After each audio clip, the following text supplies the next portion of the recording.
Changer d'emploi, créer son entreprise, connaître une période de chômage, chaque année, de nombreux actifs connaissent une transition dans leur carrière. En créant l'Observatoire des trajectoires professionnelles, le groupe IGS et Adecco Group travaillent à mieux connaître la réalité et les impacts des transitions professionnelles et à éclairer de façon innovante le marché de l'emploi. Il y a 2 ans, avec le groupe IGS, nous nous sommes penchés sur les questions de flexibilité et de combat pour l'emploi. Il nous a paru essentiel de définir un visage de la transition professionnelle en France, donc de se pencher sur cette réalité qui touche près de 7 millions de personnes chaque année. Par définition, le monde bouge. On est à un carrefour extrêmement excitant, mais aussi qui peut évidemment angoisser parce que les technologies bougent, la robotisation, la mondialisation. Comment on vit ça et comment on est armé pour une vie qui va être maintenant multi-employeur et multi-expérience. Quels sont les différents visages de la transition professionnelle? Quel est son impact sur les sphères professionnelles et privées des individus? C'est à ces questions que répond la seconde étude de l'Observatoire, une étude quantitative menée auprès d'un échantillon représentatif de plus de 1000 personnes.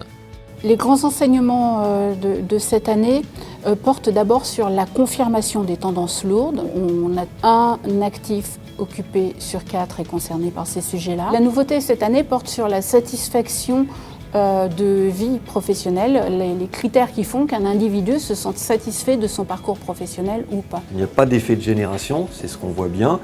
Les leviers de satisfaction sont les mêmes quel que soit l'âge. Et ce qu'on retrouve, c'est la capacité à se sentir en autonomie. Le besoin d'autonomie est extrêmement fort, à pouvoir gérer, piloter sa carrière.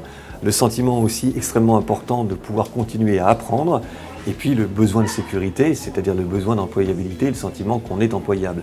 Et quand vous avez ces drivers-là, eh bien vous comprenez à quel point il faut pouvoir les favoriser, à quel point du coup la mobilité et l'accompagnement sur les transitions est absolument décisif pour recréer cet appel d'air dont la société française a besoin.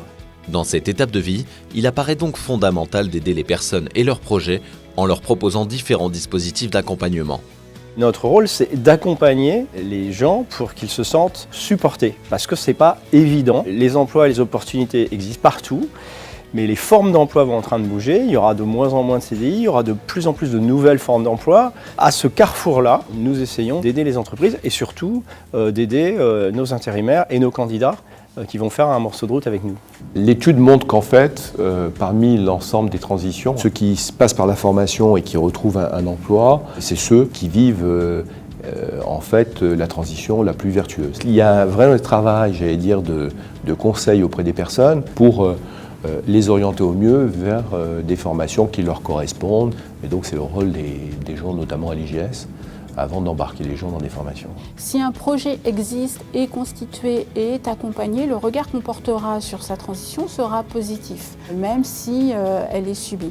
D'où l'intérêt pour des entreprises d'accompagner et de proposer aux personnes qui vivent des transitions professionnelles, qu'elles soient subies ou choisies, des packages qui les rendent employables et qui leur donnent la possibilité de maîtriser leur parcours et de construire leur projet professionnel.